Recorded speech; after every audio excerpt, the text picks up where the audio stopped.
और ब्रेक के बाद एक और अहम खबर। वज़ीर-ए-आज़म नरेंद्र मोदी ने अटल टनल का इफ्तिताह कर दिया है। मनाली और लेह को जोड़ने वाली ये टनल 9.2 किलोमीटर लंबी है। अब मनाली से लेह जाने में 4 से 5 घंटे कम लगेंगे। इस टनल के बनने से मनाली और लेह के बीच का फासला 46 किलोमीटर कम हो जाएगा। अटल टनल अब पूरे साल लेह को मनाली से जोड़कर रखेगी। बर्फबारी के सबब पहले साल में 6 महीने तक लेह और मनाली के बीच आमदोरफ्त बंद रहती थी।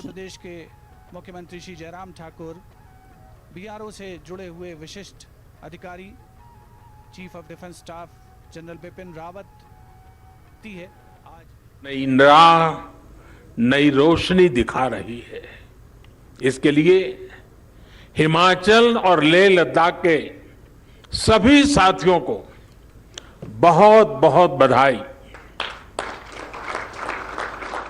साथियों, अटल टनल भारत के बॉर्डर इंफ्रास्ट्रक्चर को भी नई ताकत देने वाली है। ये विश्व स्तरीय बॉर्डर कनेक्टिविटी का जीता जागता प्रमाण है।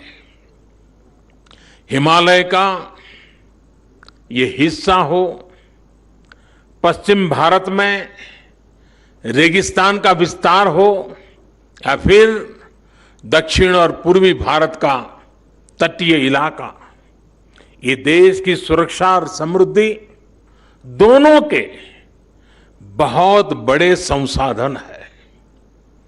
हमेशा से इन क्षेत्रों के संतुलित और संपूर्ण विकास को लेकर यहां के इंफ्रास्ट्रक्चर को बेहतर बनाने की मांग उठती रही है, लेकिन लंबे समय तक हमारे यहां बॉर्डर से जुड़े इंफ्रास्ट्रक्चर के प्रोजेक्ट या तो प्लानिंग के स्टेज से बाहर ही नहीं निकल पाए, या जो निकले वो अटक गए, लटक गए, भटक गए। अटल टनल के साथ भी कभी कभी तो कुछ ऐसा महसूस भी हुआ है। साल 2002 में अटल जी ने इस टनल के लिए अप्रोच रोड का शिलान्यास किया था। अटल जी की सरकार जाने के बाद जैसे इस काम को भी भुला दिया गया।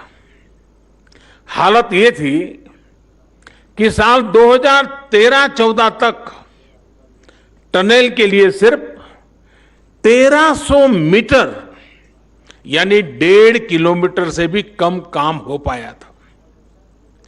एक्सपर्ट बताते हैं कि जिस रफ्तार से अटल टनल का काम उस समय हो रहा था, अगर उसी रफ्तार से काम चला होता तो ये सुरंग साल 2040 में जाकर के शायद पूरी होती।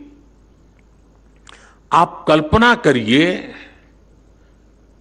आपकी आज जो उम्र है उसमें 20 वर्ष और जोड़ लीजिए, तब जाकर लोगों के जीवन में ये दिवस आता, उनका सपना पूरा होता। जब विकास के पथ पर तेजी से आगे बढ़ना हो, जब देश के लोगों के विकास की प्रबल इच्छा हो, तो रफ्तार बढ़ानी ही पड़ती है। अटल टनल के काम में भी 2014 के बाद अभूतपूर्व तेजी लाई गई। बीआरओ के सामने आने वाली हर अड़चन को हल किया गया।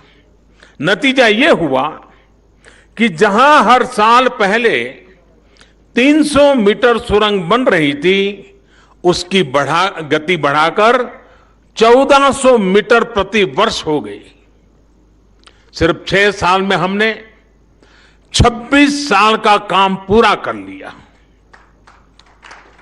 साथियों, इंफ्रास्ट्रक्चर के इतने अहम और बड़े प्रोजेक्ट के निर्माण में देरी से देश का हर तरह से नुकसान होता है।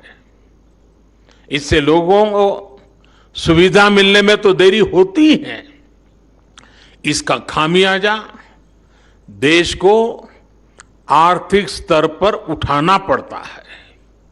साल 2005 में ये आकलन किया गया था कि ये टनल लगभग 950 करोड़ रुपए में तैयार हो जाएगी, लेकिन लगातार होती देरी के कारण आज ये 3 गुना से भी ज्यादा यानी करीब करीब 3200 करोड़ रुपए से अधिक खर्च करने के बाद पूरी हो पाई है।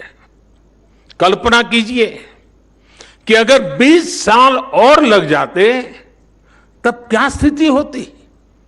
साथियों, कनेक्टिविटी का देश के विकास से सीधा संबंध होता है।